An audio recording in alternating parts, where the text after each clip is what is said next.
Kelly Taylor Ryan, and this is Mainly Unspoken. Today our show is about the education, the public educational system, and our guest is Charlotte Iserbyt. She's a former U.S.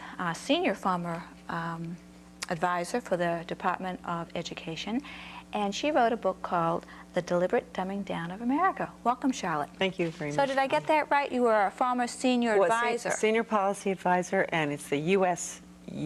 Department of Education. The U.S. Department under of Education. President Reagan. Okay, glad to get that straightened Right. out. The Deliberate Dumbing Down of America. Why did you write this book? I started researching education in the early 70s after having returned from Europe. Overseas, actually, I had been in the Foreign Service for at least 18 years. Some of that was spent after I got married and living in Belgium with my husband, but I'd lived abroad for pretty much 18 years. And I came back to the United States and put my children in the public school in Camden, Maine. And I was absolutely shocked to see what was happening. And I don't think I was alone. That good public school teachers, older teachers, were also very shocked at the things that they were being required to do. And I kept asking questions such as, well, one very interesting little exercise that was in the New Social Studies textbook, which was called World of Mankind, published by Follett, was for the teacher to take the little tots in first grade through town, whatever town it is in the United States, wherever, and ask them to identify the houses in town, the big houses and the little houses. And what do you think they eat in the big house? What do they eat in the little house? And I thought, what is this? The point being, what? This is, to create the class system, class warfare, really. And I knew that because I'd lived in socialist countries, so I thought, what is going on here? So I went to the school board meeting, not realizing that I was going to be, I caused quite an uproar, and they hauled me up the flagpole as a censor, because I said, what does this have to do with education? I don't really understand. And I realized then that things had changed.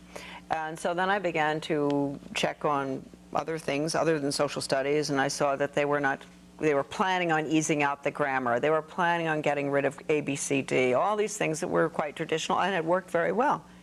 The audience has to understand that the United States had the finest education system in the world until probably 1960. And so all of a sudden, and I went out of the country in when did I leave? 1953. And so I left when we had this great system of education. And because they were sticking with the basics. Oh, yes. They were teaching people how to read, how to write, That's right. how to do research. Yes. And then you come back, and all of a sudden, instead of focusing on the basics, they're taking kids down the street and saying, well, what do the people in this big house eat?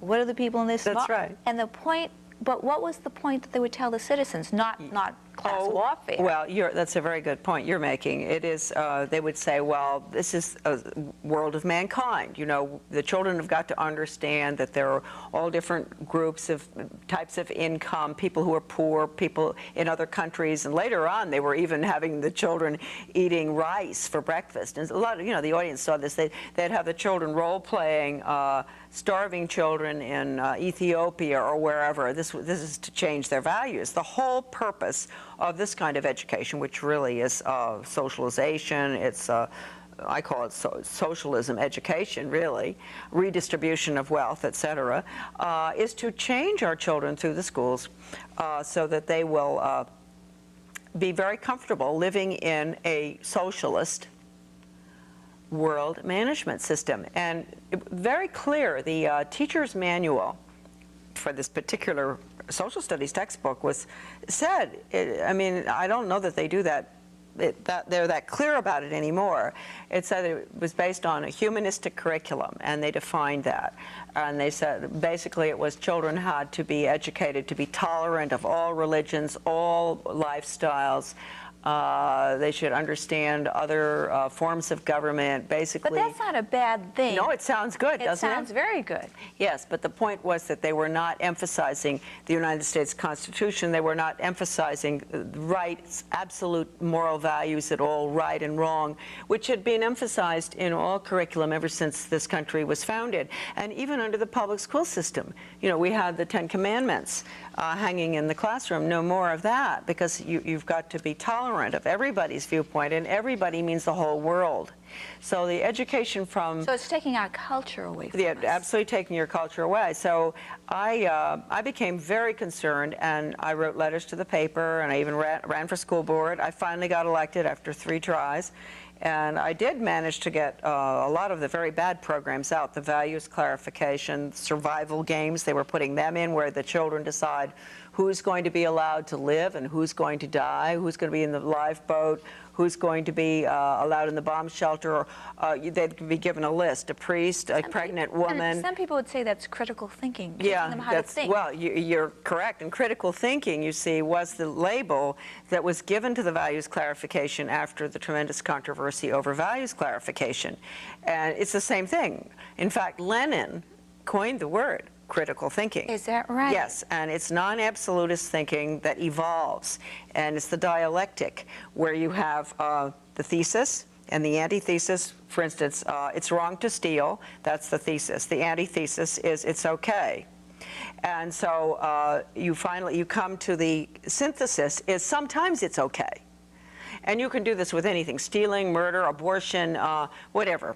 And so there's no right or wrong. You end up with a synthesis where sometimes it's okay, and then you just keep moving, you know, towards the non-absolutist viewpoint, and you sort of end up where it's okay all the time. Abortion is a very good issue to take on that score. I mean, we've finally gotten to the point where it's just okay, huh? But there used to be a time when sometimes it's okay. So anyway, the textbook was very clear that the goal of this particular social studies program was to, at a very early age, start to change the children's attitudes and values. Really brainwashing. This is what it is. And I recognize that because I had lived in socialist countries, traveled in communist countries. And so this retired teacher came to me. Really nice woman. She was so important in my life, and in everybody's life for that matter. I mean, the book probably never would have happened if it hadn't been for this retired teacher. And she said, "Charlotte, you're absolutely right. I want you to go for some in-service training down east in Searsport, Maine." And she said, "I'm going to pay." And I said, "Well, oh, all right." She gave me a $100 bill. That's a lot back in 1973. Mm-hmm. And I went. And all these people seemed very normal, nice teachers, you know, look like your best friend, your neighbor. And the guy who was running it, the facilitator, had this great big textbook that we all got that free. It came part of the package. And it was called Innovations in Education, a Change Agent's Guide. A change agent's guide. Okay. And who was putting this on again? This was it was a group in Maine. I can't remember the name of the education group it was, but they sponsored it. I don't know that it was even the Department of Education. But the textbook was published and paid for by the United States Department of Education. Mm-hmm. And it was put together by a professor, Ronald Havelock, at the University of Michigan in Ann Arbor. And basically what we were taught was that we were being taught to be change agents, how to go into a community as a teacher, or even some parents are selected, you know, who are all gung-ho for this new stuff. Well, it's not new anymore. They were putting it in the early 70s. Much of it was funded under Lyndon Johnson's Elementary and Secondary Education Act, which was passed in 1965, where they changed education from academics basically to behavior modification, which is necessary for the planned economy for school to work. So that's just an aside. We'll go into that later. That's how you change people. Absolutely. Right. And control them. And control them. And so he taught us how to identify, say they want to put in a sex education program or a death education program or whatever, and they know that the community isn't ready for that. And so we were taught how to identify the resistors, the potential resistors. The people that would disagree. Oh yeah, like me. I mean, it was extraordinary to be trained to identify myself because I was a big resistor. But you didn't let them know that. Oh, no, they didn't know. They thought I was one of them. And so I just was, you know, my hair, my scalp tingled. I thought, what is going on? You know, this is what they do in this Nazi Germany. They do this in communist countries or fascist countries. They identify the resistors. And they keep records on them, and they isolate them, and sometimes they end up putting them you know where. And Alexander Solzhenitsyn was a resistor. He spent 8 years in the Gulag. And I thought, whoa. And the resistors were these great people, and I only know Maine for that matter, and they were terrific at the time. And they were taking a stand against these programs. And many of them were saying, even if they didn't know what they were, saying, look, wait a minute, we don't have enough time in the school day for reading, writing, arithmetic, history, etc. What are you doing bringing in all of these programs? Sex ed, drug ed, suicide ed, critical thinking ed, values clarification, all these things that, which interestingly enough, I just while we're talking about this, I have to show you this monstrous book. All of these programs that had nothing to do with education. And I want your audience, down? Is it upside down? Oh, Pace Setter, okay, yes. Pace Setters in Innovation. Now this is a, what do you think, about 3-inch thick? Yes. Yeah, This was published in 1968, and it's a result of the passage of the Elementary and Secondary Education Act, which I mentioned, brainwashing, behavior modification. These are all programs in here to brainwash our children. Now, what are the teachers saying about this? Or are they being brainwashed too? Oh, the poor teachers at the time, if they didn't like it, there was a way to get rid of them. What they did, though, rather than automatically, because if they had tenure, you can't get rid of them, they would put them through the training. All this in-service training the poor teachers had to go through. But this is an extraordinary book. I mean, it's just, you just take a look at these programs. They're all throughout here. Value change. They even had school buses that they were playing tapes. Subliminal tapes? So, yeah. You're kidding.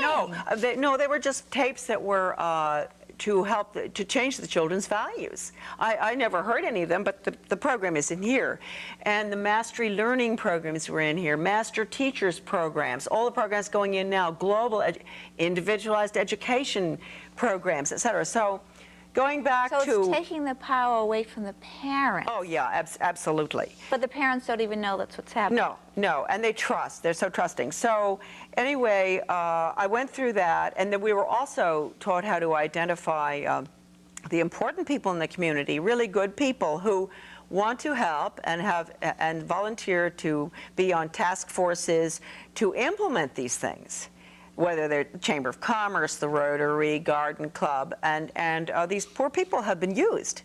We were trained how to identify them, go to them, get them to take a position in the community because they were highly thought of, people would listen to them. And what was the mission? What did they tell you was the mission of being a change agent? Oh, to bring about change, that the world, if I heard that, my superintendent in Camden was a change agent himself, and I got along pretty well with him because he knew I knew. Right. In fact, he said to me after I went through the training, he said, why did you go to that training? He said, I give that training too. You could have taken it from me. And I said to him, Tom, I didn't have to take it from you. All I have to do is sit opposite you at a school board meeting. Yeah. Because I know how you all operate. And it is so sad that that the education establishment at the highest levels, I'm not talking about teachers, has decided that they have to manipulate the people in order to get the programs. But why would a superintendent in Maine, a very small community, want to change his community? What is he getting at? Oh, well, no, he's really not getting anything, but he's a professional change agent. And I might point out that Maine is very important for this. Maine has had the National Training Laboratories in Bethel, Maine ever since the 50s. And people come from all over the world to go through training. They could be doctors, lawyers, ministers, teachers. They go there for training to become a change agent. here in Maine. Yes, and this is in Bethel, Maine, and we ski in Bethel, Maine, and you know, we ski in Sunday River, and I've been over there in the summer, but they're usually closed whenever I go. But it's an old estate that was converted, and the people involved in this were deeply involved in intelligence in the beginning with the OSS, the Office of Strategic Services, prior to the Central Intelligence Agency, and they understand brainwashing. And So who's in charge of all this? You're telling me, if I'm hearing this correctly. Yes, the National Education Association, the United States Department of Education. You have to remember that the U.S. Department of Ed, this will come as a surprise to many people, does fund the National Education Association for various purposes. Not all the time, but it is funded by the National Education, by the department. You know, so this has been going on for a long, long time. And so anyway, I got in there, and when I saw that, I just, as an American, and I just really was sort of an apple pie, red, white, and blue, you know, Memorial Day parades. I was brought up that way by my family. My father was a lawyer. My mother volunteered for everything. And I just was appalled. I've never, ever gotten over it. I got on the White Horse in 1975, and I've never, that poor horse, I've never gotten off that white horse, and I will not until they stop this, until they stop what is actually brainwashing. And Okay, parents, but you have to go back a little bit, Yep. okay, because you're losing me here Yep, a little okay. bit, okay? You're saying they're brainwashing, okay? You're saying Yep. these people that are experts in brainwashing is using the Department of Education to Yep. brainwash our children. Yes. What are they after? Why are they doing it? Well, if you want to move a country from a free individualistic economy, Which we have? yes, or had, Or had, okay. to a planned economy, you have to do it through the schools. You have to dumb down and brainwash, change the attitudes and values. You have to completely, social engineering has to go on constantly, and many teachers know what I'm talking about. And people are going to say, well, when did this start? And who on earth ever did this? Why would a plan like that be allowed to be carried out? That's right. Well, then you have to go back to 1934, which I will do, and we have to go to the three-pronged fork, okay? So I do think that the watershed year, although you can go back to the early part of the century when the Rockefeller Foundation and the Carnegie Corporation were deeply involved in education, and that it was decided then that Carnegie would deal with the international part and Rockefeller domestic. But then we moved on to 1934, and this was after World War I, and there were these educators were, many of them, going back and forth to Russia, very admiring of the new system in Russia, the communistic system. And they wanted to put it in here in the United States. And so the Carnegie Corporation, that had always been involved in, you know, trying to get us into world government after the League of Nations and all in 1917, they still had this goal. And of course, world government will be communism. I mean, it's really international socialism. That's what Lenin called it. So they've always wanted this. And the Department of interestingly enough, Education today is going along with yes, that? absolutely, yes. And so in 1934, the Carnegie Corporation produced, it took 4 years, they commissioned the American Historical Association to put together a study of the social studies. And they came up with lots of volumes, but I have one little volume, Conclusions and Recommendations for the Social Studies. And basically that little one is an original book. I wish I'd brought it with me. Too bad, but I don't even dare let it out of the house. It's so important. It called for changing the United States through the schools from a free individualistic economy to a socialist, collectivized, planned economy in the New World Order. It says that in the book? Yes. And that book was written when? In 1934. By who? It was the Carnegie Corporation paid for it. The American Historical Association put it together. And can people get that book in the library? No. No? No? No, they can't.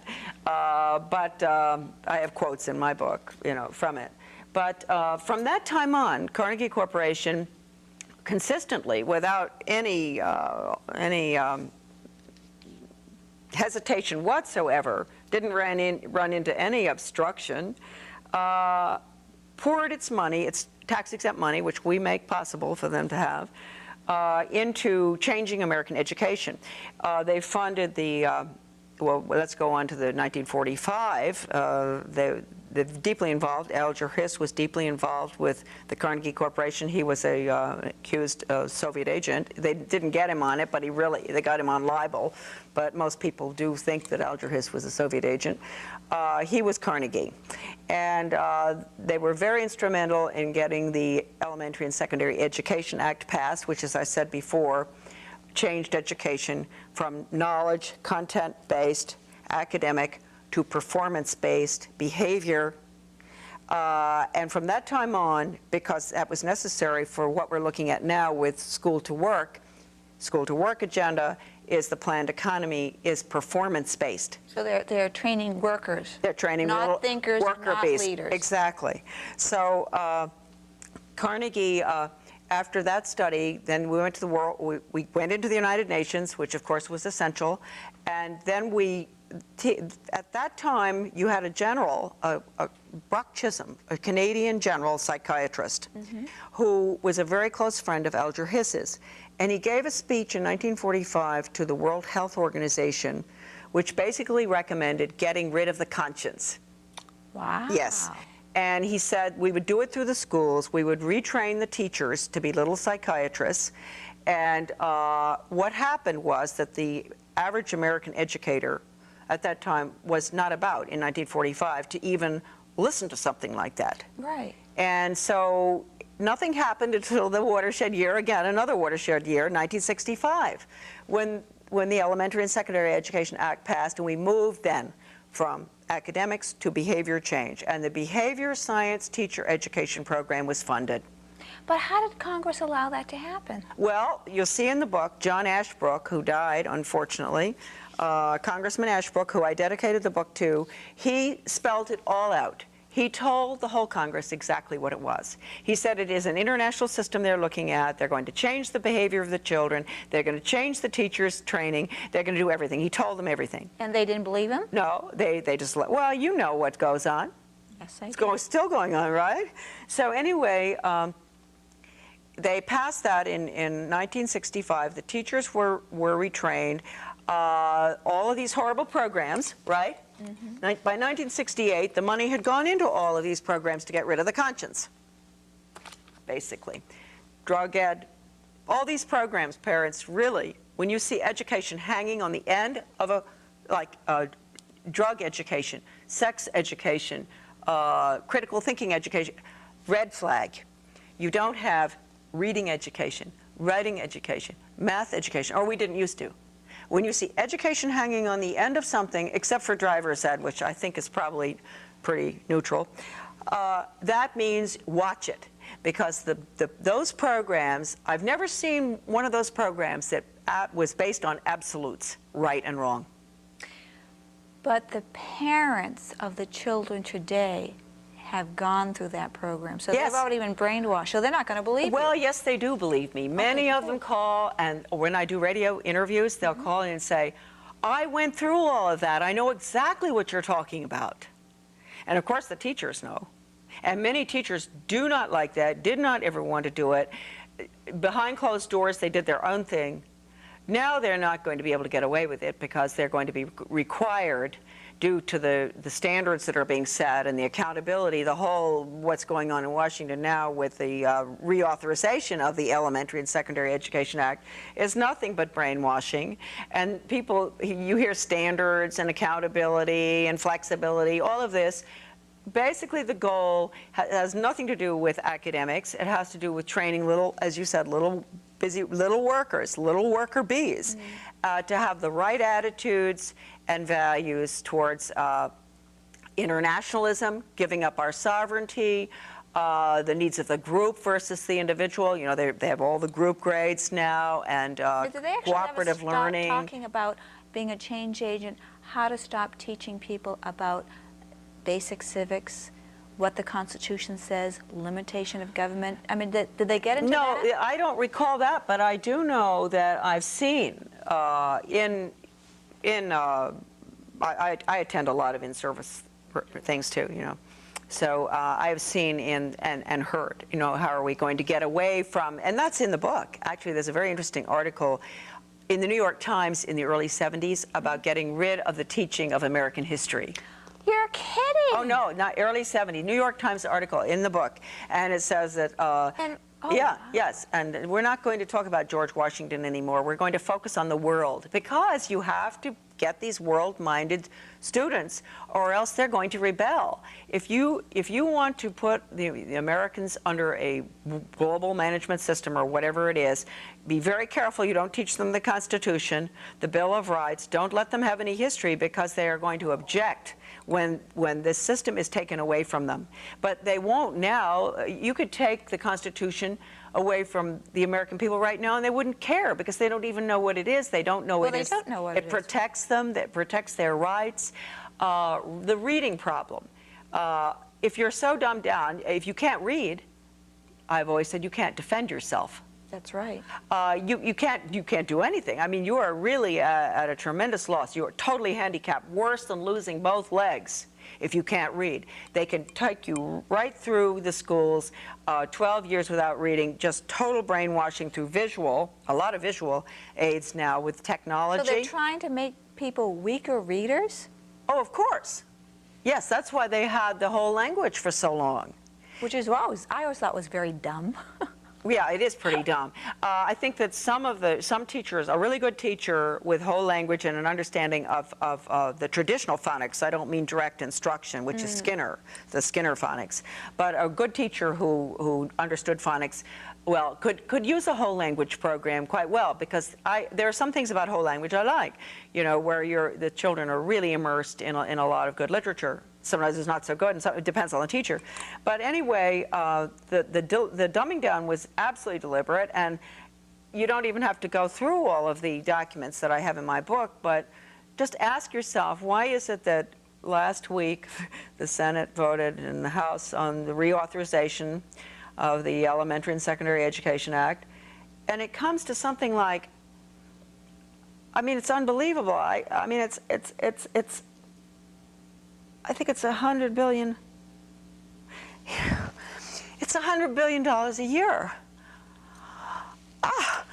And we have children who can't. We're at the bottom of the list internationally, academically, and we're spending $100 billion. We will be, because it's reauthorized for 7 years. It's not quite that. I have to be fair, but with the interest that's going to be paid on the debt, yes, it will be. $100 billion a year. And you have homeschoolers and private schools that are doing it on $2,000 a year per pupil. So we don't need to spend all that money. We don't, but you see, the brainwashing is horribly expensive. And when we think that a program has failed, I mean, I saw all these programs in the U.S. Department of Education. Right? In fact, I was relieved of my duties for leaking a very important one. But when we think a program has failed, you and I, to the top educators, not the teachers, the top educators, it's successful, because that's what they want. And they take their orders not just from the U.S. Department of Ed. I know this because I was there. I know where we got our orders from. Where? The UN. We get it from the UN? Yes, and this is an international plan, and I just took something off my email today out of England. England is putting in the exact workforce training, the exact standards, the exact teach to the test, which no good teacher wants, teaching to the test. They're going to fire the teachers who won't teach to the test. I mean, and they're going to fire the teachers who don't get the results. What's interesting is if you go back to the late 1800s in England, in my book, they had a form of outcome-based education. And this is what it's called? Yeah, well, that's outcome-based education, because you're teaching to the narrow curriculum. Just really workforce training skills will be, or attitudes, certain attitudes, get along in a group. They'll know one area, and they won't know what else is going on. And that we really ought to discuss, because people think school to work is probably like vocational education. But it's not. No, and it's not, and you don't start vocational education in kindergarten. And school to work is being started in kindergarten, where they're focusing on work and jobs, et cetera, and taking children to nursing homes, this, that, and all. And by 4th grade in some states, they're psychologically profiling the child to find out, can you imagine in 4th grade, what he would be good at, what he should do in the future. And what they will start doing is they will apply the curriculum. It's called applied learning. And you might think as a mother or father that your child is taking a regular math program for first grade or second grade. Let's say fourth grade. And you better find out, because your child's future may have already been identified. So are you suggesting everyone take their kids out of public school and homeschool them? Well, yeah, well, if possible, that certainly is a good idea, but a lot of parents, including myself, probably wouldn't. I don't think I would have been very good at homeschooling. But what I'm suggesting is that parents take their children out of the public school system, but there's a caveat there. They should find a good private school if they can, and homeschooling, of course, is good. But make sure that the private school that you select, whether it could be a Christian school or an independent, non-sectarian school, is not worse than the public school. I have found out from many parents who've done this that they want to put the children back in the public school. Now, they may have had a pretty good public school. At this point, there are some public schools that are still pretty good, but they won't be for long because they are going to get rid of it. I don't want to go into ones in Maine because I really, as I told you, I've got a lot of documents on Maine, but I decided that my efforts could be better spent on a national basis rather than getting deeply involved in Maine, because I would have become much too close to the problem and become very upset. Maine is leading the pack with the restructuring. That's all that I can say. And they've been doing that since when? Oh, yeah. Well, they've been doing it since the mid-20s, when this Augustus Thomas was named superintendent of schools in Maine, and he was a big internationalist. And he gave a speech to the National Education Association in regard to the need for using the schools to bring about world government. So he was... Back in the 1800s, No, this was in 1922. 1922, I think. That. And so he was ahead of the Carnegie Corporation, but he was part of that pack. It was a very... These gentlemen, and they were gentlemen at that time, and I think that well-meaning. I really believe after World War I, they all sort of fell for this idea that we never want to have another war again, and we're all going to have to get along, and we hear all this now too. And also that the Soviet Union, when it was first created in 1917, I believe it was 1917 that he may have given that speech, yeah. Yeah, huh? They thought that this was a good idea. They had been convinced at the university, Ivy League universities mostly, that the United States was so wealthy and we should, be concerned for the poor. And we had a poor and rich in our country, the coal mines, and all this was going on.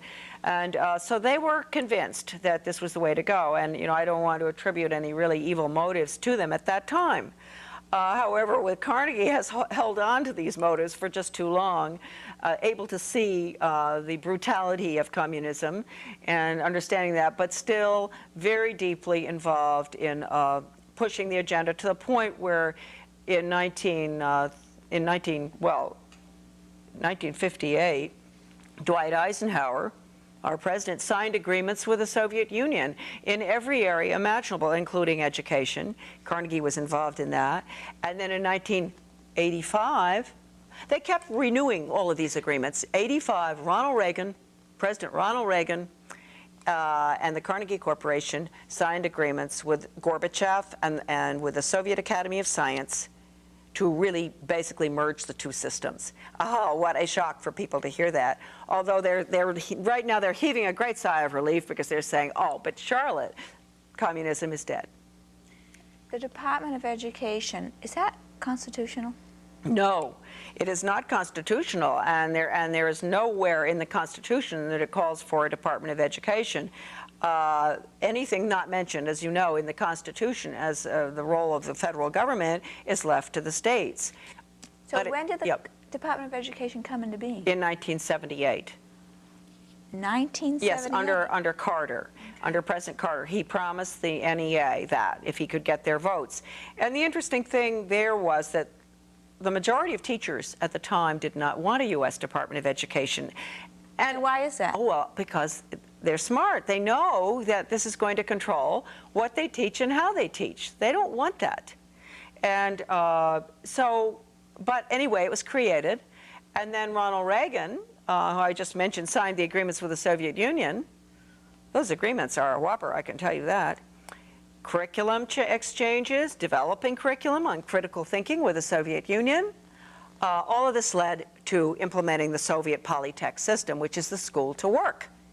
And people could say that's not possible. It is. There was a $4 million grant to a professor that's in my book to research the Soviet Polytech system. And so what we're putting in is the failed Soviet Polytech system. And people are out there, and they're probably saying, and I really plead with my good friends in Maine or in any state, please do not sell your children short and tell me that, oh, all I care about is that my child gets a job. Oh, wow. Please don't tell me that anymore, because you should care about your child having access, exposure to a liberal arts curriculum, which means history and math and science and art and music. And choosing the life he wants. And yes, very good, what you just said, choosing the life he wants. And I had a radio interview with in Minnesota recently, and I was talking about this. It was a very good, it was an old rock and roll station, really interesting guys listening, and a lot of people wondered, you know, how I got on that. I don't know how I got on, but it was so successful. And this lady emailed me after I talked about this, and she said, you have no idea. My son was with me in the car. He's 12, and I've had a terribly hard time with him. We homeschool him, and he wants to go back to public school, and he's been miserable and all, but he heard you talking about the school to work. And he said, just what you said, he said, Mom, I want to choose my future.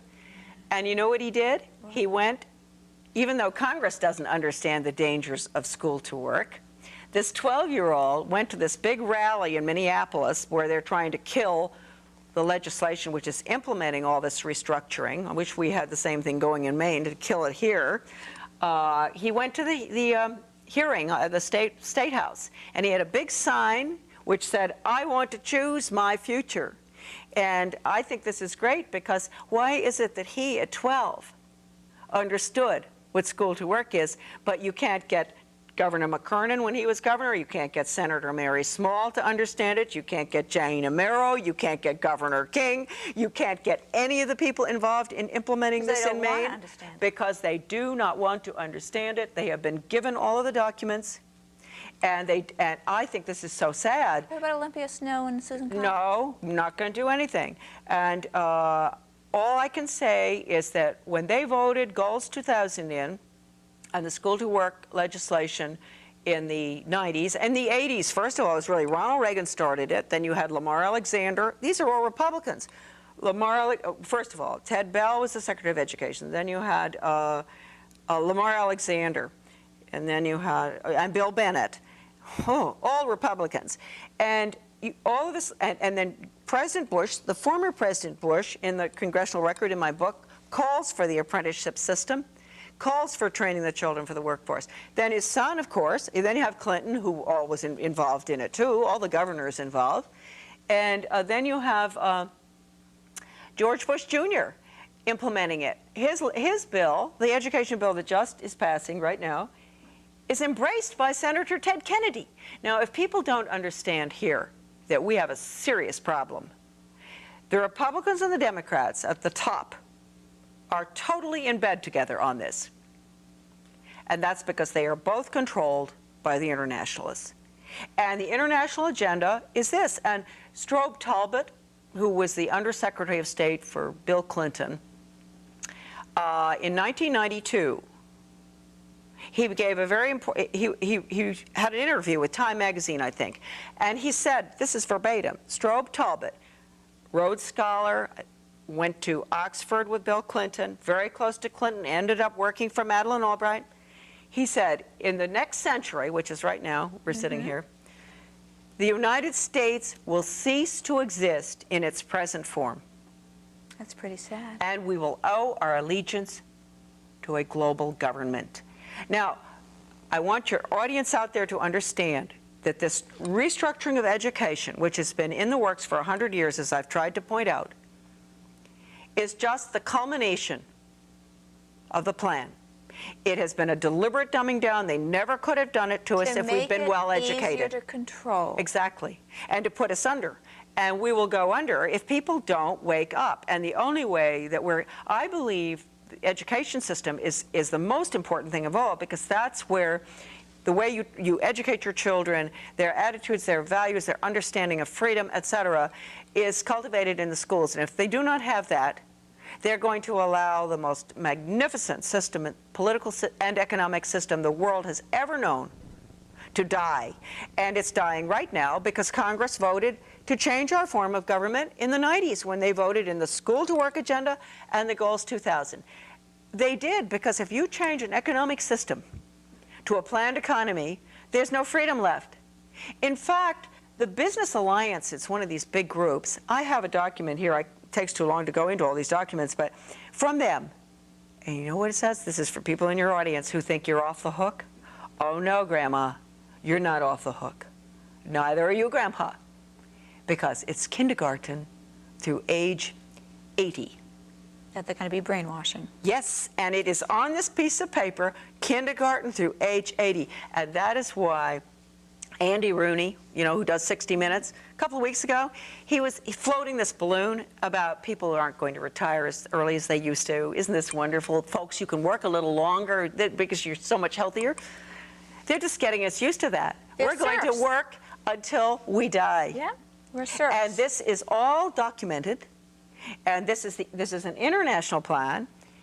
They have in Hong Kong, they've got OBE, they've got everything they've got in Maine. Was it a plan then to get both families or both parents to have to work then? Oh yes, and the Federal Reserve did that through creating, you know, inflation, deflation. And that's to weaken the family? They had to do that. They had to get the mom out so that they get the schools into the, I showed you that. This is just extraordinary, this little document here. This is Maine, and it's so exciting, this one, that I sent it. I had all my friends around Maine's always in the vanguard on all of this stuff, right? Sorry, that's where your tax money is going, folks out there, you know, into doing a lot of pilot studies for the rest of the country and world, probably. Actually, the Common Core of learning that Maine has, it says in one of their documents that it's been used in 9 foreign countries. So anyway, this is called a reaffirmation of faith in Maine's public schools. And you're talking about getting rid of the family influence, et cetera. You have this this building. It looks like a Greek temple. It has 1, 2, 3, 4, 5 columns, and I'll show it to you all later. But I have to read this. One column is educational system, families, religious institutions. Isn't this interesting for the public schools to be concerned about religious institutions? There was supposed to be a separation there. Community, business and industry. There it is. And this is loaded. This document is loaded. And so... so the business world wants to control us. Yes. By turning us into serfs. Oh, yes. And they want to get your children the minute they're born. And Lamar Alexander, Republican Secretary of Education and Governor, he's the one who said we want to go into the schools the minute the baby is born and follow the child. To train them right. That's right. And to make sure they're healthy, that's the school-based clinics. That's where you have they're bringing in the medical services into the schools. They want healthy workers. That's right. From the beginning, they don't want anything to go wrong, so that worker is going to be the perfect worker. They used to call it the new Soviet man in the Soviet Union. And that's exactly what's happening. And your child your child is nothing but a human resource to be used for the good of the state. People are going to say, that's not right. People are going to say, yeah. You know, I struggled. I want my child to have a better life. Yep. They're going to get a good job. They're going to be able That's to right. provide for themselves. And I don't think people are going to see how you're seeing it. I agree with you 100%, but I don't think most people are going to see Probably that. not, and that's very important, since there was a time when they could afford not to see it, right? But they can't afford They can't afford not to see it any longer, and I think that something's happened. I've noticed, for instance, with my book, that the controlled left, which is Ted Kennedy and all, who take orders from the UN, and the controlled right, Who which also is the take orders from the UN? Yes, the Heritage Foundation and a lot of the controlled conservative media who refuse to review my book, right? Because I am not in favor of federally funded or school choice proposals, because I know that will take over the private sector. We can go into that later. That's why they don't want to do a review of my book. But you have those two groups that are working very closely together, but they don't make up for the bulk of America. And so they won't buy my book. I mean, there's certainly some very fine Republican conservatives who've bought the book, but they're not in the controlled group. And it's the same. There's some very good liberals who bought my book, because liberals don't want this done to their children either. Mm-hmm. But in the middle, I have all these people I don't know where they're coming from. It's sort of a middle America that has been working hard, knowing something had to be wrong. I mean, how can you spend close to $100 billion a year and kids can't read? Mm. They keep saying this, what's going on? And so they are buying big time, and the book is selling like mad. We've gone into a third printing in 18 months. That's wonderful. Yeah, and because they're documents.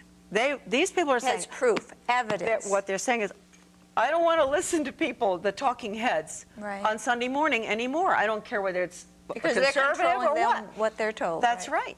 I want the facts, and this book has the documents. It has the facts. Verbatim, and they're all cited. And going back 100 years. Nobody's safe. I mean, if the shoe fits, you wear it. I'm sure that you know, the conservatives, the controlled conservatives, they didn't like it at all when they looked in the index, and they found that I had to tell the truth. So everyone needs to buy this book and read it. They sure do, and especially educators, and I'd say especially everybody. I think the most important people right now, because the only way we get out of this mess is to get rid of the United States Department of Education. Abolish it totally. That sounds pretty radical. Bring all control back. Well, it really isn't. The radical thing is that we decided to create a Ministry of Education, which is what every single socialist country in this world has. And that was the radical thing that we did.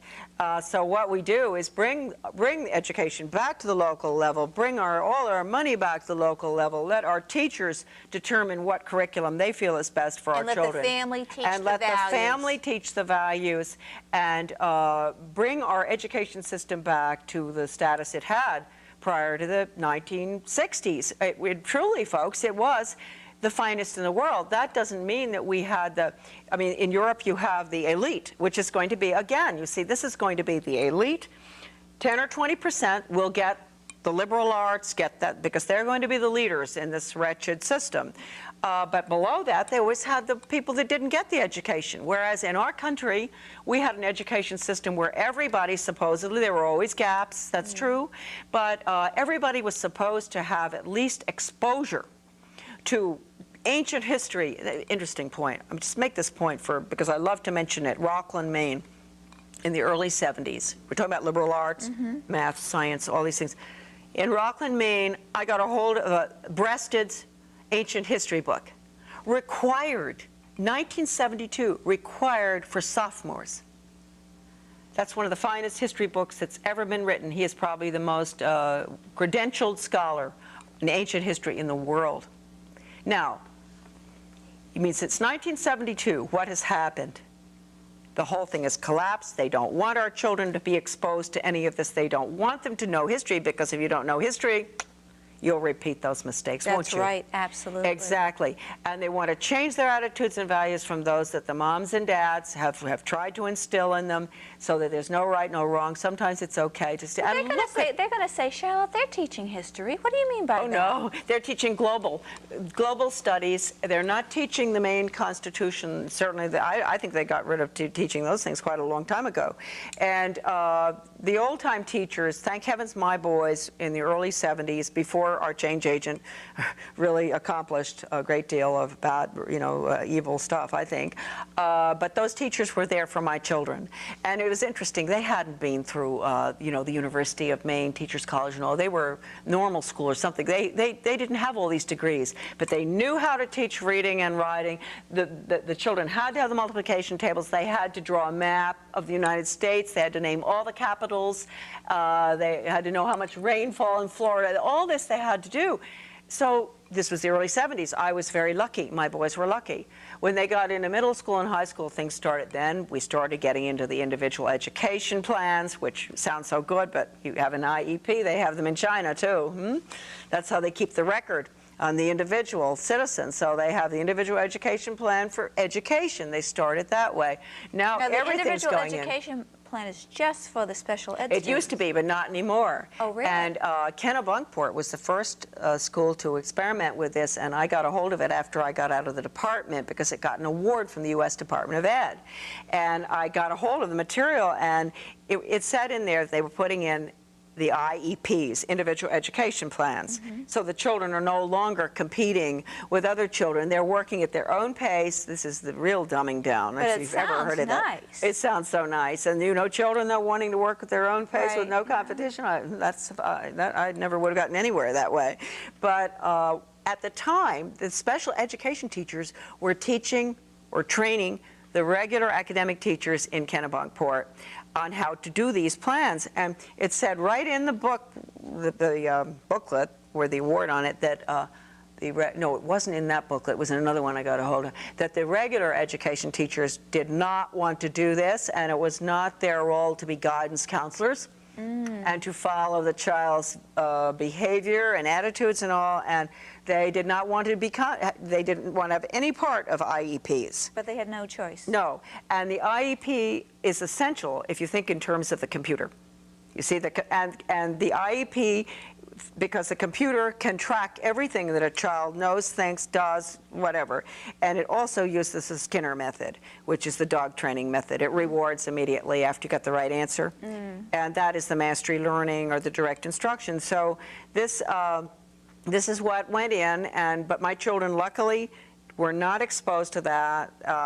There were things changing in English at that time. But I'm very grateful that they did get the education that they got when they did. But this has all changed. And there isn't a school. I want to make it very clear because people will say, well, but they're not doing that in my district. Well, maybe they're not, but they're going to have to be under the new legislation that is the last nail in the coffin is right now implementing federal legislation. You will have to. And actually, Maine was one of the first to go for the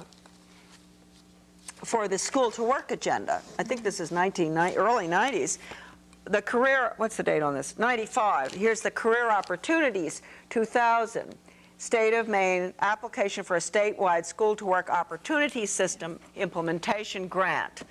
That is an unbelievable document. I'm sure they wish they hadn't given it to me. But you see, that was 1992. Now, there's some states that they hadn't gotten their money until the year 2000.